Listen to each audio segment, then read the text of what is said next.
भगवान श्री गणेश का भारतीय संस्कृति से अभिन्न संबंध है। हमारे किसी भी मांगलिक कार्य के निर्विघ्न संपन्न होने के लिए श्री गणपति की प्रार्थना की जाती है। शादी की पत्रिका में तो श्री गणेश जी के चित्र को सबसे पहले और ऊपर स्थान दिया जाता है।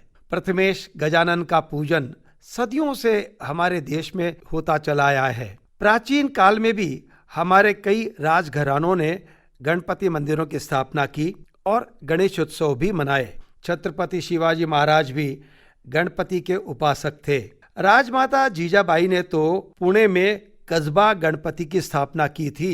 पेशवाओं ने भी गणेश उत्सवों को मनाने की परंपरा को कायम रखा, लेकिन लोकमान्य बाल गंगाधर तिलक ने गणेशोत्सवों को सार्वजनिक उत्सव का स्वरूप देने का महान काम किया। स्वतंत्रता आंदोलन के पुरोधा तिलक सन 1890 से स्वतंत्रता के आंदोलन को सुदृढ़ बनाना चाहते थे। हमारे गुलामी के दिन थे। बहुत वैचारिक मंथन के बाद उन्होंने धार्मिक गणेश उत्सव का आधार लेकर इसे सार्वजनिक रूप दिया ताकि अंग्रेज सरकार को इस पर कोई ऐतराज ना हो सके।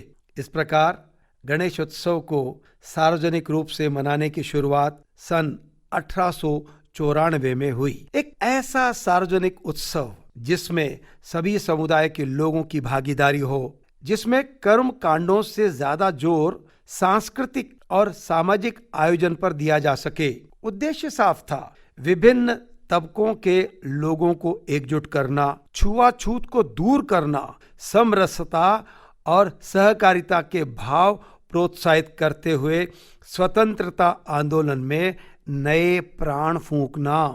इन उत्सवों में भजन, कीर्तन, ललित, भारुड़, वासुदेव, गोंधड़ और प्रवचनों के साथ साथ पारंपरिक लोक कलाओं, देशभक्ति से ओतप्रोत पोवाड़ों, काव्य गोष्ठियों और जोशीले भाषणों को भी प्रधानता दी गई। लोक धर्मी प्रस्तुतियों में कलाकार पौराणिक और ऐतिहासिक उदाहरण देते हुए अंग्रेज शासन पर कटाक्ष करते थे। सार्वजनिक गणेशोत्सवों ने जहां लोगों में सांस्कृतिक चेतना जगाई, वहीं अंग्रेजी सरकार की नींद भी उड़ाई। किसी भी जलसे में जहां लोकमान्य तिलक का ओजस्वी भाषण होता, वहीं अंग्रेजी शासन को बड़ा धक्का लगता। तिलक अपने समाचार पत्र केसरी में भी अग्रलेख यानी एडिटोरियल लिखते ताकि लोग इस उत्सव को जोश और होश के साथ मनाएं। महाराष्ट्र से शुरू इस गणेशोत्सव से दो फायदे हुए। एक तो इसके द्वारा तिलक ने जन जन तक अपनी बात को पहुंचाया और दूसरा ये कि आम जन को स्वराज के लिए संघर्ष की प्रेरणा मिली और उनमें जोश भर गया। एक बात तो माननी पड़ेगी, सार्वजनिक गणेशोत्सव ने स्वतंत्रता प्राप्ति की लहर को बहुत मजबूत किया।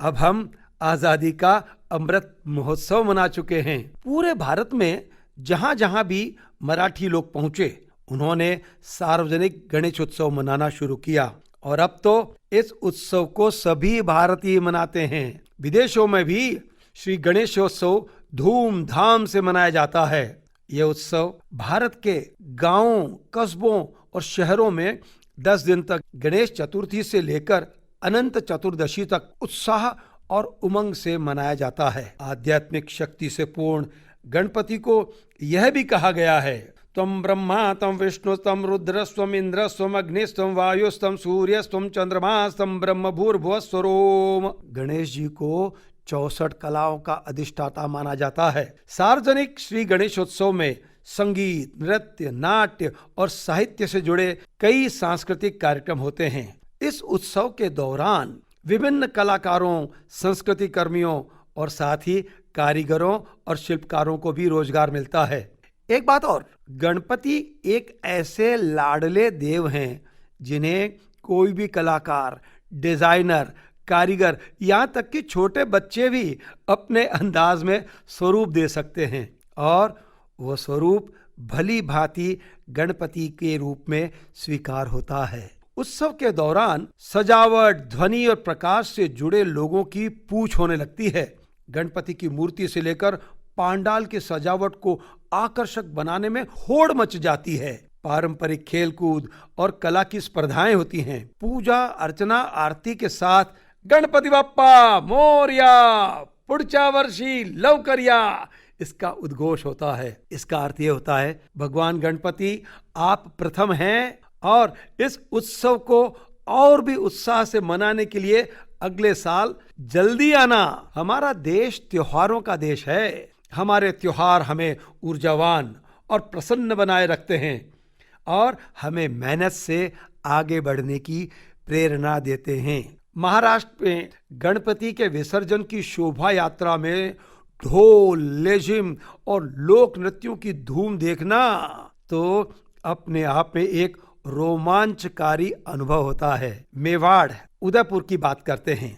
आजादी के वर्ष यानी 1947 में ही उदयपुर के गिने चुने मराठी परिवारों ने यहाँ महाराष्ट्र मंडल की स्थापना की। महाराष्ट्र के विभिन्न प्रांतों से नौकरी पेशा करने आए मराठी लोगों में से कुछ लोग तो उदयपुर में ही बस गए। अब वो मेवाड़ी मराठी हो गए हैं और बाकी लोग महाराष्ट्र भवन में होने वाले विभिन्न कार्यक्रमों से जुड़कर अपनी सांस्कृतिक विरासत को संजोए रखते हैं। 1947 में उदयपुर में सार्वजनिक श्री गणेशोत्सव का शुभारंभ हुआ और इस वर्ष महाराष्ट्र भवन के टिळक प्रेक्षागृह में 76वां सार्वजनिक श्री गणेशोत्सव मनाया जा रहा है। यहाँ के कार्यक्रमों में आध्यात्म, भक्ति, ज्ञान प्रबोधन, परंपराओं और शास्त्रीय कलाओं के कार्यक्रमों के साथ समसामयिक नाटकों, संगीत और नृत्य के कार्यक्रमों को जोड़ा गया है,